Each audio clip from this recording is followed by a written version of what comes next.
प्राया था, लगभग वो सारा कार्य हो गया। अधर्म का नाश हुआ, धर्म की रक्षा हुई। अभी तक मैंने यादवी शक्ति को एकत्र करके धर्म की रक्षा के लिए लड़वाया, लेकिन कहीं अब मेरे जाने के बाद मेरे कुल के लोग ही धरती पर भार न बन जाए। इसलिए भगवान ने सोच लिया कि मुझे चलते चलते अपने कुल का भी नाश कर देना चाहिए, क्योंकि यत्र तत्र से कहीं कहीं से भगवान को कुछ शिकायतें मिलने लग गई थी। इसलिए आज भगवान ने सुधर्मा नाम की एक सभा बुलाई, पौत्र पौत्रादिकों को सबको बुलाया। पुत्र पौत्रादिक सभी वहां बैठे और भगवान कृष्ण ने बहुत प्यारा उपदेश दिया कि देखो बच्चों, चार चीजें जिसके पास हो ना, उसको बहुत सावधान होना चाहिए। क्या क्या? रूप, यौवन, संपत्ति और प्रभुता। चारों में एक भी हो तब भी सावधान रहो, क्योंकि अहंकार आने की पूरी संभावना है। कोई सुंदर हो, सावधान होना चाहिए। युवानी में बहुत ताकत हो, उस वक्त सावधान रहो, अभिमान न हो जाए अपनी ताकत का। धन जब बहुत आए तब भी सावधान रहो, कहीं अभिमान न हो जाए। और प्रभुता यानी पद, सत्ता, इन चारों में एक भी हो तब भी अभिमान आ ही जाता है साथ। और एक साथ चारों हो फिर तो कहना क्या, तब तो बहुत सावधान होना चाहिए। भगवान ने कहा, इसलिए मैं आप लोगों को कह रहा हूं, आप लोग सुंदर हैं, युवान हैं,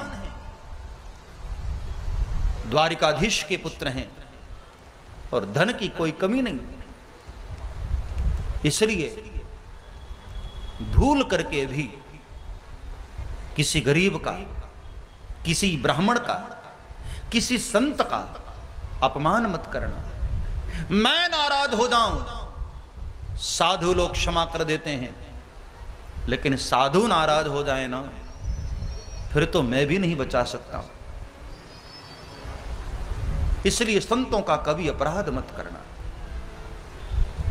इतना प्यारा उपदेश दिया, लेकिन फिर भी कृष्ण के बच्चों को लगा कि आजकल पिताजी बूढ़े हो गए ना, कोई काम धाम तो है नहीं, तो हम कोई बैठ करके लेक्चर देते रहते हैं, उपदेश देते रहते हैं।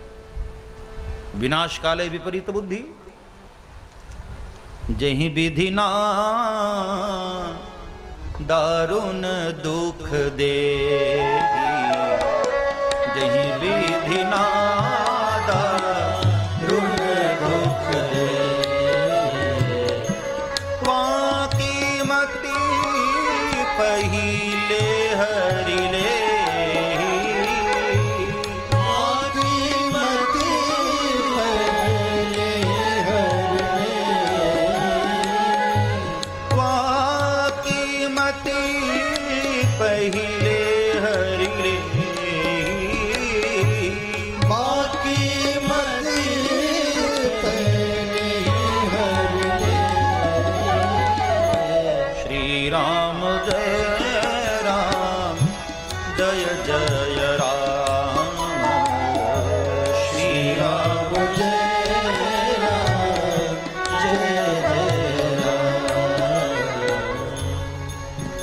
कृष्ण के बच्चों ने आज एक बहुत बड़ी भूल कर दी।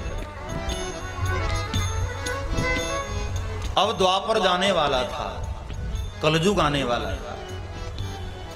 एक जगह संतों की बहुत बड़ी मीटिंग चल रही थी कि कलयुग में धर्म को कैसे बचाया जाए। उसमें बड़े बड़े ऋषियों ने भाग लिया था। विश्वामित्र, कर्ण, वशिष्ठ, भृगु, अंगिरा, वशिष्ठ, चवन, शरद्वान, अरिष्ट, नेमि, बड़े बड़े ऋषि महात्मा, सिद्ध महात्मा।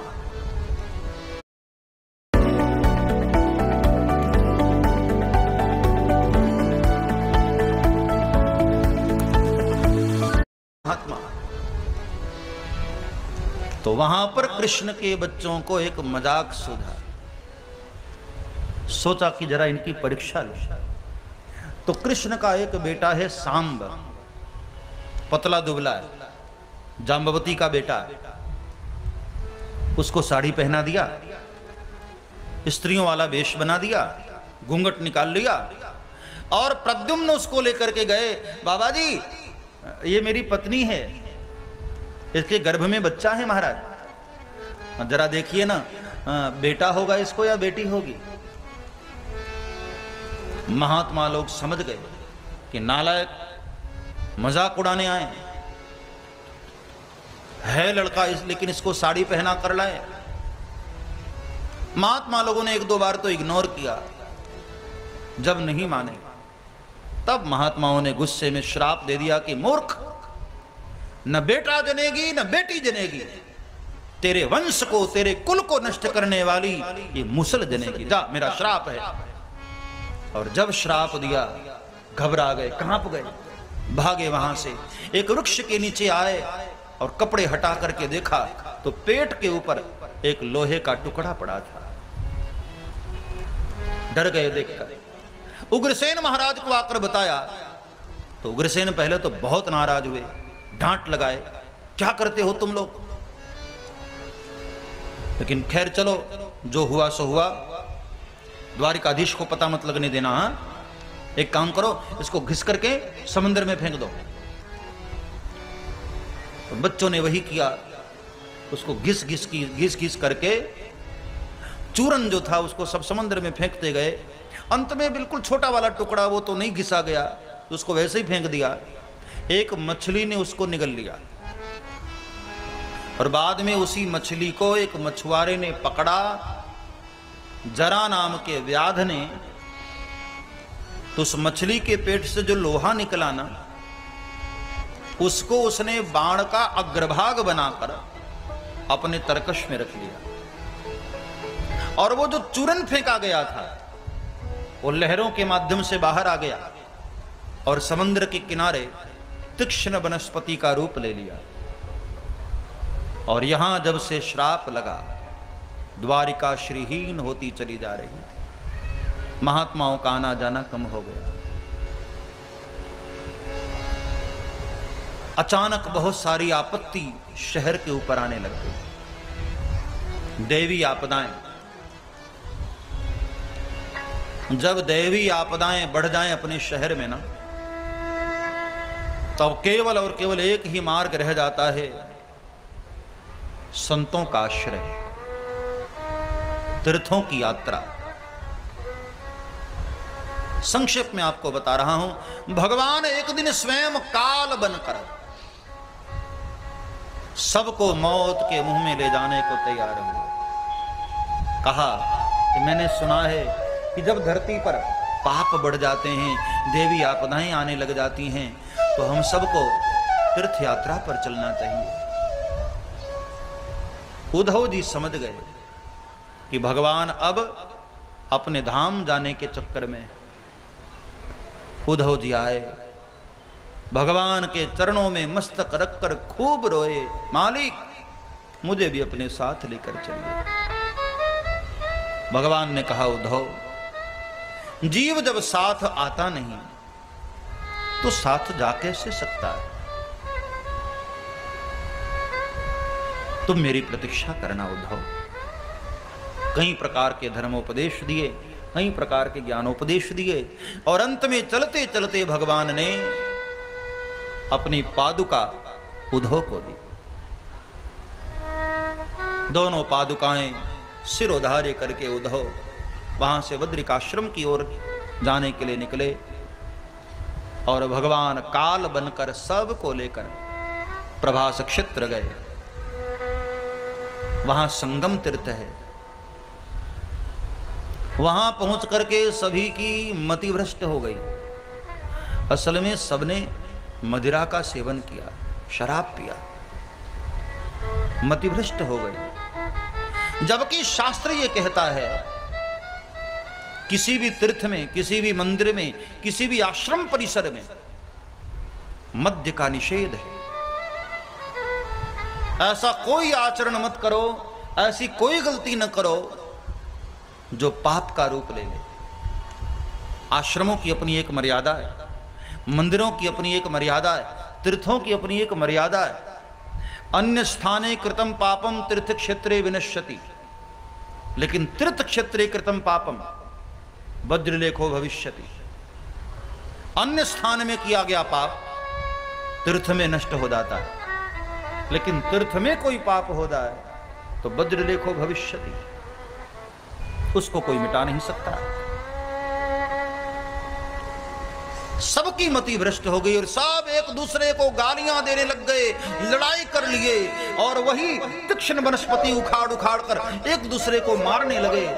जहरीली हो गई थी वो वनस्पति, सब मरने लग गए। कृष्ण और दाऊ ने समझाने का प्रयास किया तो कृष्ण को भी गालियां देने लग गए।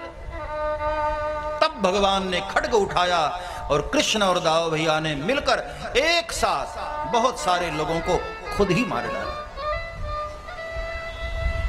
और बाद में दाऊ जी ने शेषनाग का रूप लिया और क्षीर सागर में प्रवेश कर गए।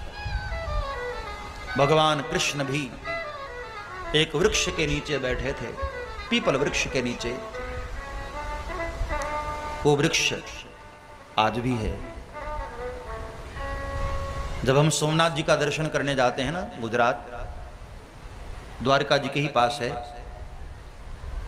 सोमनाथ जी का दर्शन करके थोड़ा सा ही हम वहां से आगे बढ़ते हैं तो वहीं पास में ही एक गलका तीर्थ कहते हैं उसको। कभी आप जाओ वहां जरूर जाना। वो वृक्ष आज भी है, 5000 वर्ष पुराना। उसी वृक्ष के नीचे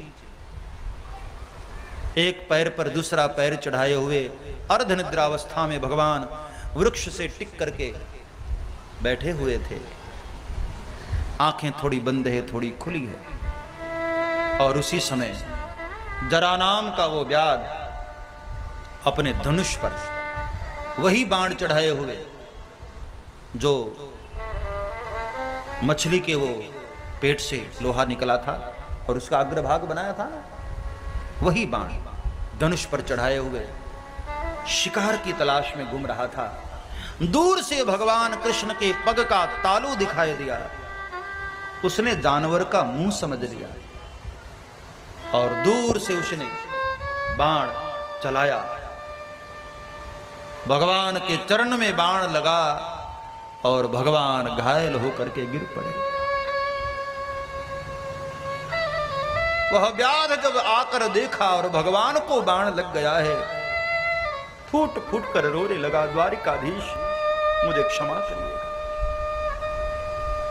मुझसे अपराध हो गया, गलती में प्रभु। भगवान ने कहा कि नहीं जरा,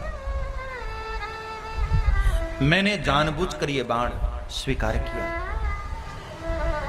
मैं जाने से पहले अपने सारे ऋण उतार देना चाहता हूं।